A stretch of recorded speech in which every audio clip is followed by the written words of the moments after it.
আল্লাহ পাক বলছেন ইন্না আনজালনাহু ফি লাইলাতিল কদর, নিঃসন্দেহে আমি কোরআনকে নাজিল করেছি কদরের রাতে। কোন রাতে? ওয়া মা আদরাকা মা লাইলাতুল কদর, হে নবী মুহাম্মদ সাল্লাল্লাহু আলাইহি ওয়াসাল্লাম, আপনি কি জানেন কদরের রাত কি? লাইলাতুল কদরি খায়রুম মিন আলফি শাহর, আল্লাহ পাক বলেন কদরের রাত হচ্ছে হাজার মাসের চাইতে উত্তম। সুবহানাল্লাহ। তানাজ্জালুল মালাইকাতু ওয়ার রূহ, এই রাতে নাজিল হয়, অবতীর্ণ হন ফেরেশতা মণ্ডলী, আসমান থেকে সমস্ত ফেরেশতারা নেমে আসেন। ওয়ার রূহ, এবং জিবরাইল আলাইহিস সালামও নেমে আসেন। তানাজ্জালুল মালাইকাতু ওয়ার রূহ ফিহা বিইذনি রাব্বিহিম মিন কুল্লি আমর, এই রাতে আল্লাহ পাক তাকদীরের ফয়সালা করেন প্রত্যেকটা বিষয়ে। সালামুন হিয়া হাত্তা মাতলাইল ফজর, এবং ফজর পর্যন্ত এই রাতে শান্তি বিরাজ করে, শান্তি শান্তি আর শান্তি। সুবহানাল্লাহ। এই রাতে যে ইবাদত করবে হাজার মাস ইবাদত করার নেকি পাবে ইনশাআল্লাহ। কেন এই রাতটা কেন ইম্পর্টেন্ট? একটাই কারণ, এই রাতে আল্লাহ পাক কোরআন নাজিল করেছেন। কি নাজিল করেছেন? কোরআন। এখন আসেন একটু মনোযোগ ধরে রাখেন। আল্লাহ পাক কোরআন নাজিল করেছেন লাইলাতুল কদরে।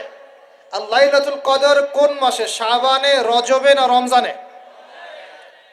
আবার বলছি, আল্লাহ বলছেন আমি কোরআন নাজিল করেছি লাইলাতুল কদরে। তো লাইলাতুল কদর কি শাবানে, রজবে না রমজানে? তার মানে লাইলাতুল কদর রমজানে। রমজানের কোথায়? রমজানের শেষ দশকে। রমজানের শেষ দশকে 21, 23, 25, 27, 29, এই পাঁচটা বেজর রাতের যে কোনো একটা রাত হবে কি লাইলাতুল কদর। তার মানে আমরা বুঝতে পারলাম কোরআন নাজিল হয়েছে লাইলাতুল কদরে। লাইলাতুল কদর হচ্ছে রমজান মাসে, অর্থাৎ কোরআন নাজিল হয়েছে রমজান মাসে। ঠিক আল্লাহ পাক সূরা বাকারায় বলছেন শাহরু রমাদানাল্লাযী উনজিলা ফীহিল কোরআন, রমজান সেই মাস যেই মাসে শুধু কেবলাই পরিবর্তন হয়নি, শুধু বদরের যুদ্ধই করা হয়নি, রমজান মাসে কোরআনও নাজিল হয়েছে। আল্লাহু আকবার। এখন বুঝতে হবে, এবার এই জায়গায় আসেন, যখন কোরআন নাজিল হচ্ছে তখনকার পরিবেশটা কেমন? এই যুবক ভাইরা একটু খেয়াল করেন, আপনাদের জন্য এই লেকচারটা ইম্পর্টেন্ট, কারণ আগামীর কাজগুলো আপনাদেরকে করতে হবে। রমজান মাসে কোরআন নাজিল হয়েছে, এখন দেখবো আমরা কোরআন কোন প্রেক্ষাপটে নাজিল হয়েছে, কেন নাজিল হলো, কোরআন নাজিল হওয়ার কি প্রয়োজন ছিল বিশ্বে। কোরআন নাজিল হয়েছে এমন একটা সমাজে, যে সমাজটাকে আমরা বলি আইয়ামে জাহিলিয়া। কি বলি ভাই? কোথায় নাজিল হয়েছে? হেরা গুহায়। কার উপর নাজিল হয়েছে? মুহাম্মদ রাসূলুল্লাহ সাল্লাল্লাহু আলাইহি ওয়াসাল্লামের উপরে। কখন, কিভাবে, কোন প্রেক্ষাপটে? প্রেক্ষাপটটা এমন ছিল, ওই সমাজটা ছিল আবু জেহেলের শাসন। কার শাসন? আবু জেহেল মানে কি? আবু জেহেল কি তার নিজের নাম? তার নিজের নাম হলো আবুল হাকাম। নিজের নাম কি? আবুল হাকাম মানে কি? আবুল হাকাম মানে জ্ঞানের পিতা। বাংলা, সোজা বাংলা ভাষায় বললে আবুল হাকাম মানে বুদ্ধিজীবী। আবুল হাকাম মানে কি? আমাদের সমাজে বুদ্ধিজীবীর অভাব আছে।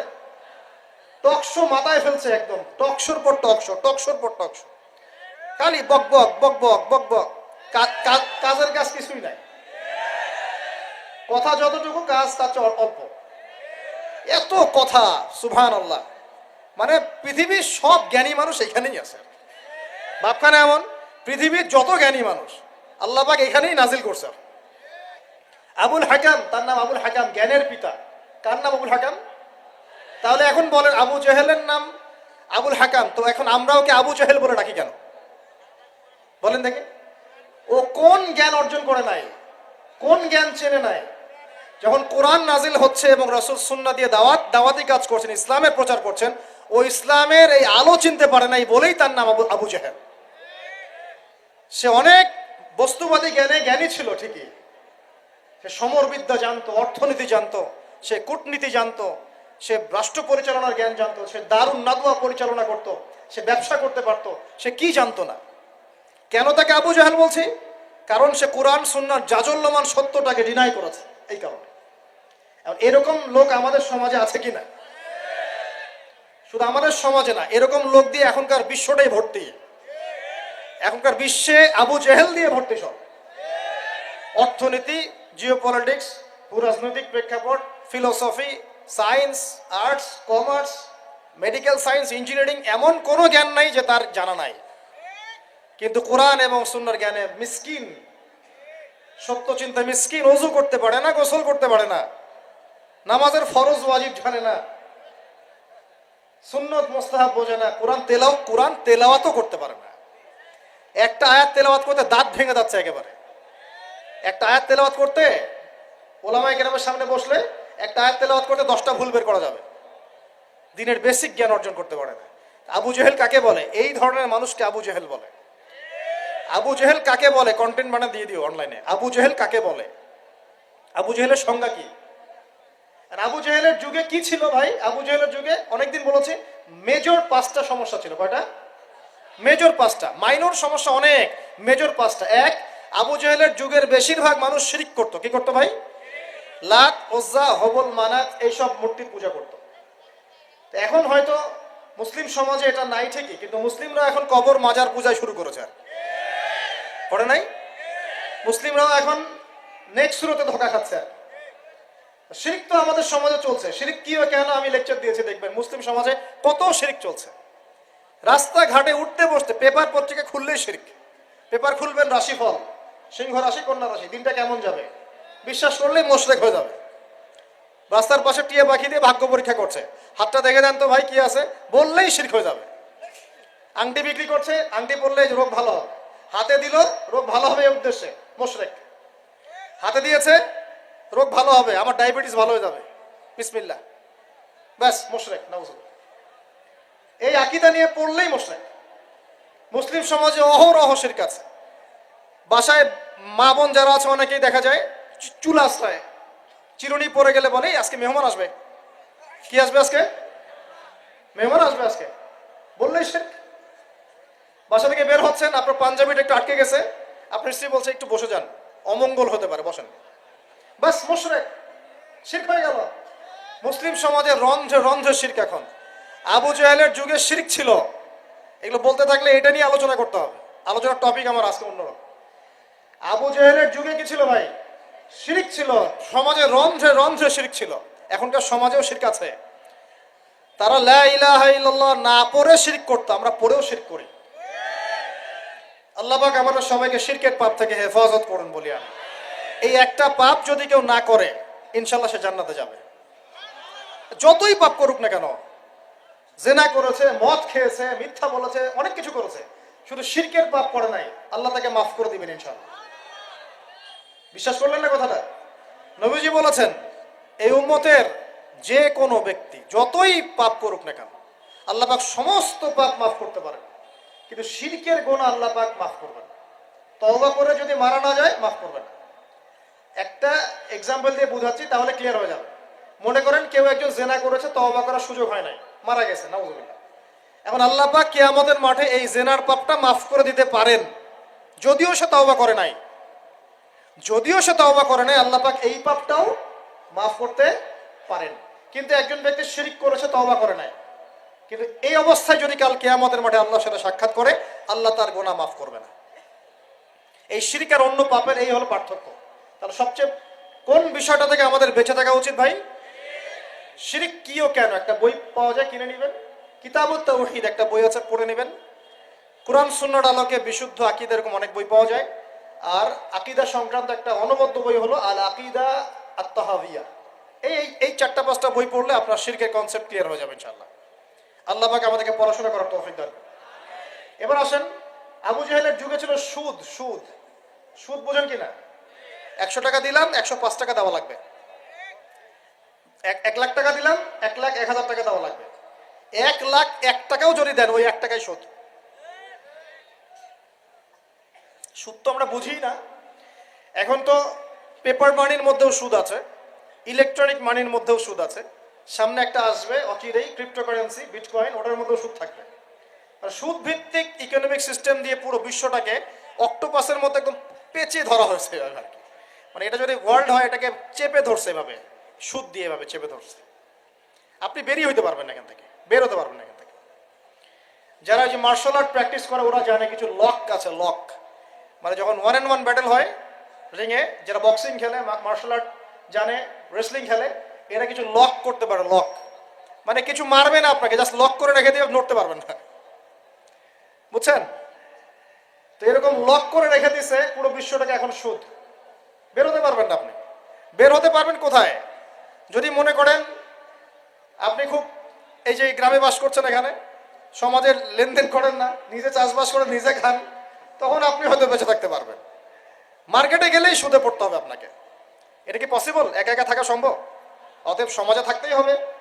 এখন সমাধান কি? ফাত্তাকুল্লাহ মাস্তাতা'তুম, সাধ্যমতো আল্লাহকে ভয় করেন, সাধ্যমতো আল্লাহকে ভয় করেন। ইচ্ছা করে সুদের সাথে সম্পৃক্ত হবেন না। যদি অনিচ্ছাকৃতভাবে সুদের অর্থ চলে আসে, যদি জানেন এটা সুদের, ছেড়ে দেন, এটা ছেড়ে দেন। ওইটা দিয়ে পাবলিক টয়লেট নির্মাণ করে দেন, তাও খায়েন না আল্লাহর ওয়াস্তে। কারণ নবীজি বলেছেন সাল্লাল্লাহু আলাইহি ওয়াসাল্লাম, এক দিরহাম যে ব্যক্তি সুদ খায় সে যেন 36 বার জেনা করলো। এটা সহিহ বুখারীর হাদিস, ওলামায়ে কেরাম জানেন। যে ব্যক্তি এক দিরহাম সুদ খেয়েছে সে যেন 36 বার জেনা করেছে। একবার জেনা করেছে, আপনি জানেন, কথার কথা বললাম যে কারো পরিবারের কোনো এক মেয়ে বা ছেলে জেনা করে ফেলেছে, নাউজুবিল্লাহ, আপনি ধরা পড়েছে এলাকার মধ্যে, মানুষ তাকে কি সম্মানের চোখে দেখে? ভবিষ্যতে সে যত ভালোই হয়ে যাক না কেন, ওর ঘরে বিয়ে দেওয়ার সময় মানুষ হাজারবার চিন্তা করবে, তাই না? তাই না বিষয়টা? মনে করেন একটা মেয়ে জেনা করে ফেলেছে, আল্লাহ না করুক, নাউজুবিল্লাহ, এটা জানাজানি হয়ে গেছে, ওর ঘরে কি বিয়ের প্রস্তাব আসবে পরে? যদি ভালো হয়ে যায় তাও আসা খুব ডিফিকাল্ট। আল্লাহর মুমিন কোনো বান্দা যদি চিন্তা করে, আচ্ছা আগে পাপ করেছিল, মাফ চেয়েছে, তওবা ইস্তেগফার করেছে, আমি তাকে বিয়ে করব, সেটা আলাদা বিষয়। কিন্তু স্বাভাবিকভাবে কিন্তু সমাজ এটাকে গ্রহণ করে না। তো একটা জেনার ক্ষেত্রে আমরা এইভাবে মানুষকে দেখি, আর এক দিরহাম সুদের বিনিময়ে আপনি 36 বার জেনা করছেন। আল্লাহ আমাকে হেফাজত করুন, আল্লাহ আমাদের সবাইকে হেফাজত করুন। দূরে থাকতে হবে, থাকার চেষ্টা করতে হবে। তো আবু জেহেলের যুগে এরকম সুদ ছিল, এখনকার বিশ্বে রন্ধ্রে রন্ধ্রে। নবীজি তো আগেই বলেছেন মায়ের সাথে জেনা করার মতো পাপ। এই হাদিস তো জানেন আপনারা।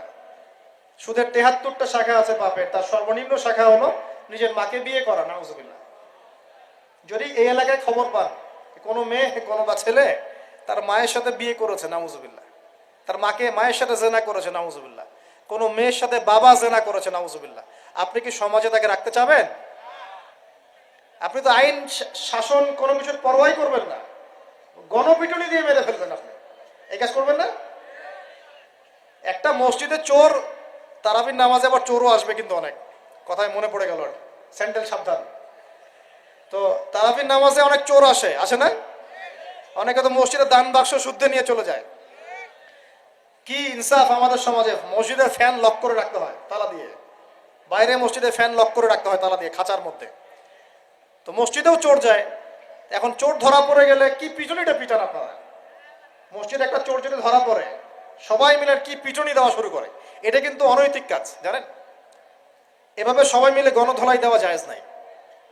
তাকে নির্দিষ্ট প্রশাসনের কাছে হস্তান্তর করতে হবে। যদি এখন বলেন প্রশাসন বিচার করছে না, সেটা তাদের ব্যাপার।